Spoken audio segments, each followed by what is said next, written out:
नमस्कार दर्शक बंधु सजय ओडिया टीवी चैनल स्वागत जनावि प्रथम थर कर चैनल को आसी चैनल टी सब्सक्राइब करने को जमार भूलें। प्रथम खबर उपर नजर पकाइबा राज्य में चलित आर्थिक वर्ष आयुष्मान भारत योजना लागू हेब गोपबंधु आरोग्य सह आयुष्मान भारत योजनार मिलित एमओयू हेब एने सूचना देइचंती स्वास्थ्य मंत्री मुकेश महालिंग।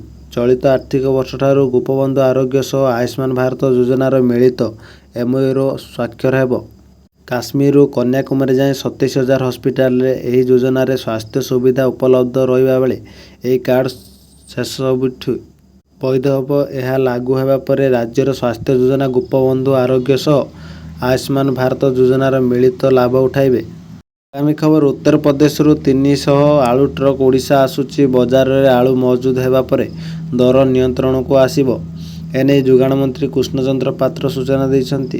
पश्चिमबंग में वर्तमान 7 लाख मेट्रिक टन आलू गच्छित अच्छी चाहिदा अति बेसी 5 लाख मेट्रिक टन बाकी 2 लाख मेट्रिक टन आलू सेमाने अन्य राज्य को दे पारिबे। जदि अन्य राज्य को रप्तानी न करिवे आलू पचिजिबो एवं राज्य क्षति सहिबो। पश्चिमबंग सरकार आलू रप्तानी उपरे कटकाणा लगाइछंती जा फल कोलकातार आलू ओडिशा को आसी पारु नाही।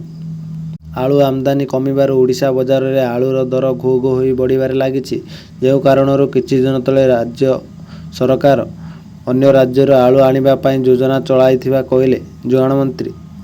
आमे खबर ओडिशा पुलिस पक्षरु प्रकाश पाइथिबा कनेस्टेबल सिपाही नियुक्ति को नहीं आसीछि एक बड़ अपडेट। अक्टोबर 30 आवेदनर अंतिम तारीख रहिथिबा बेले परवर्ती समय नवेम्बर 15 पर्यंत उक्त समयसीमा को वृद्धि करा जाइथिला।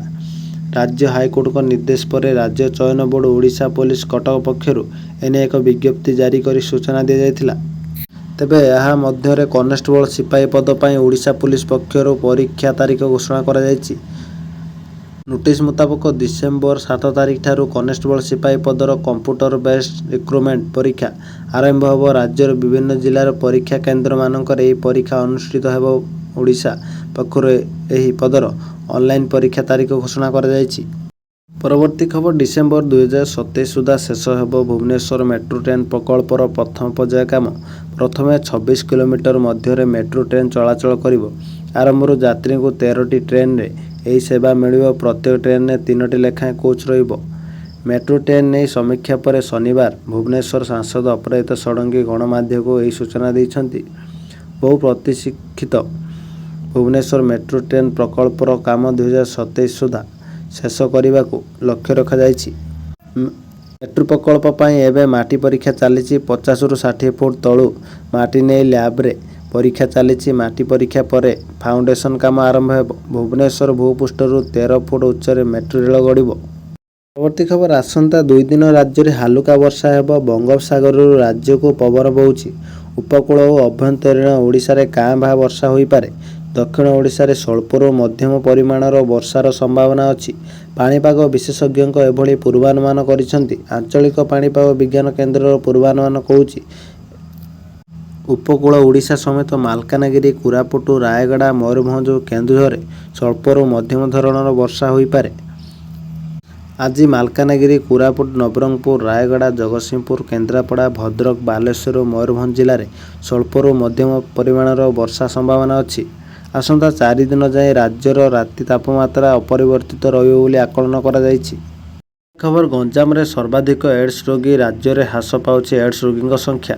एने स्वास्थ्य मंत्री मुकेश महालिंग सूचना देइछंती। से कहिसंती 2030 सुधा शून्य हेब नुआ एड्स आक्रांतक संख्या। वर्तमान राज्य में 50,000 सक्रिय एड्स केस रही। हेतिमध्यरु गंजाम रे सर्वाधिक 20,000 एड्स रोगी रहिछंती। सोनपुर रे सर्वनिम्न 150 जन रोगी अछंती। से आउरी कहिसंती जे राज्य में आउ विशेष रोगी चिन्हट हेउनाहांती। 2030 सुधा आउ केही एड्स रोगी आक्रांत न होती से नहीं समस्त प्रकार व्यवस्था करिबो स्वास्थ्य विभाग। आगामी खबर मास आरंभ ग्राहकों को झटका बढ़िला एलपीजी सिलिंडर दाम। नुआ मासरू नुआ दर। सरकारी तैल कंपानी गुड़िक प्रति मासर प्रथम दिन में एलपीजी सिलिंडर मूल्य समीक्षा करती एवं यह अधीन में भारतीय तैल निगम गैस मूल्य वृद्धि करुछि। तेबे 19 किलो एलपीजी सिलिंडर दाम वृद्धि पाइथिबा बेले 14.2 किलोग्राम विशिष्ट सिलिंडर दर में कौन परिवर्तन होई नहीं। कमर्शियल सिलिंडर वर्धित मूल्य ଦେଶରେ ଲାଗୁ ହୋଇଛି। ତୈଳ ମାର୍କେଟିଂ କମ୍ପାନୀଗୁଡ଼ିକ ସେମାନଙ୍କର ଅଫିସିଆଲ ୱେବସାଇଟରେ ନୂତନ ଦର ପ୍ରକାଶ କରିଛନ୍ତି। ଏହି ଦର ଅନୁଯାୟୀ ଦେଶର ରାଜଧାନୀ ଦିଲ୍ଲୀରେ କମର୍ସିଆଲ ଗ୍ୟାସ୍ ସିଲିଣ୍ଡର ମୂଲ୍ୟ 1802ରୁ 1818 ଟଙ୍କାକୁ ବୃଦ୍ଧି ପାଇଛି। ତେବେ ଘରୋଇ ଏଲପିଜି ସିଲିଣ୍ଡରର ମୂଲ୍ୟରେ କୌଣସି ପରିବର୍ତ୍ତନ ହୋଇନାହିଁ। ପରବର୍ତ୍ତୀ ଖବର, ଆସନ୍ତା 4 ତାରିଖରେ ପୁରୀ ବେଳାଭୂମିରେ ଶକ୍ତି ପ୍ରଦର୍ଶନ କରିବ ଭାରତୀୟ ନୌସେନା। ଏନେଇ ପୁରୀ ଜିଲ୍ଲାପାଳ ସିଦ୍ଧାର୍ଥ ଶଙ୍କର ସ୍ୱାଇଁ ଏବଂ ନୌସେନା ଅଧିକାରୀ ସୂଚନା ଦେଇଛନ୍ତି। ଜିଲ୍ଲାପାଳ ନୌସେନା ଦିବସରେ 15ଟି ଜାହାଜ ଏବଂ 40 ଏୟାରକ୍ରାଫ୍ଟ ସାମିଲ ହେବେ ବୋଲି କହିଛନ୍ତି। ଏୟାରକ୍ରାଫ୍ଟ କ୍ୟାରିୟର ଅନ୍ୟତ୍ର ମୁତୟନ ଥିବାରୁ ଏଥିରେ ସାମିଲ ହୋଇପାରିବନି। ରବିବାର ସମ୍ପୂର୍ଣ୍ଣ ରିହର୍ସାଲ ହେବ। ସମସ୍ତେ ଦେଖିପାରିବେ। ଯେଉଁଠି ଜନଗହଳି ହେବ ସେଠି ଏଲଇଡି ବ୍ୟବସ୍ଥା କରାଯିବ। ସମୁଦ୍ରରେ ଜାହାଜ ସବୁ ଥିବାରୁ କେହି ପାଣିକୁ ନ ଯିବା ପାଇଁ ପରାମର୍ଶ ଦେଇଛନ୍ତି ଜିଲ୍ଲାପାଳ। ରାଷ୍ଟ୍ରପତି, ରାଜ୍ୟପାଳ, ମୁଖ୍ୟମନ୍ତ୍ରୀ ଅତିଥି ଭାବେ ଯୋଗଦେବା ସହ ଗଜପତି ମହାରାଜାଙ୍କୁ ଆସିବା ପାଇଁ ମଧ୍ୟ ନିମନ୍ତ୍ରଣ କରାଯାଇଛି ବୋଲି ଜିଲ୍ଲାପାଳ କହିଛନ୍ତି। କଷ୍ଟ ଉପାର୍ଜିତ ଶସ୍ୟକୁ ସରକାରୀ ଦରରେ କିଣିବାକୁ ଅନେକ ଯୋଜନା। ଧାନ କିଣିବା ନେଇ ବିଭିନ୍ନ ସ୍ଥାନରେ ମଣ୍ଡି ବ୍ୟବସ୍ଥା କରାଯାଇଛି। ମଣ୍ଡି ପାଇଁ ଆନୁଷଙ୍ଗିକ ବ୍ୟବସ୍ଥା ମଧ୍ୟ କରିଛନ୍ତି। ଚାଷୀ ଯେପରି ଠକାମିର ଶିକାର ନ ହେବେ ସେଥିପାଇଁ ନିୟମିତ କରିବା ସହ ବିଭିନ୍ନ ଅଧିକାରୀଙ୍କୁ ନିୟୋଜିତ କରାଯାଇଛି। ସେଥିରୁ ସୁଧାର ଆଣିବାକୁ ଚେଷ୍ଟା କରୁଛନ୍ତି। ହେଲେ ସମ୍ବଲପୁର କୋଚିଣ୍ଡା ଉପଖଣ୍ଡରେ ଧାନ ମଣ୍ଡିରେ ଏଫଏକ୍ୟୁ ଆଳରେ ଧାନ କଟନୀ ଛଟନୀ ପ୍ରୋତ୍ସାହନ ଦିଆଯାଉଥିବା ଚାଷୀ ଅଭିଯୋଗ କରିଛନ୍ତି। କୋଚିଣ୍ଡା ଉପଖଣ୍ଡ କୁଟ୍ରାଚୁଆଁ ମଣ୍ଡିରୁ ଆସିଥିବା ଅଭିଯୋଗ ସତ ହୋଇଥିଲେ ସାଂଘାତିକ ଆରମ୍ଭରୁ ଅଚଳାବସ୍ଥା।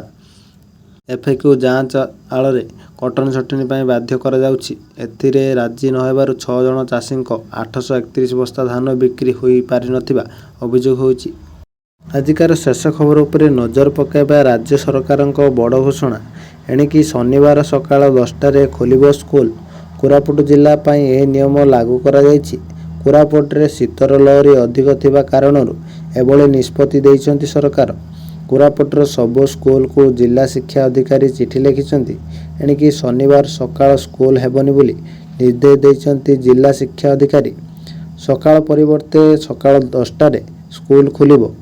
2025 ଜାନୁଆରୀ 15 ଯାଏଁ ଏହି ନିଷ୍ପତ୍ତି ଲାଗୁ ହେବ ବୋଲି ଜିଲ୍ଲା ଶିକ୍ଷା ଅଧିକାରୀ କହିଛନ୍ତି।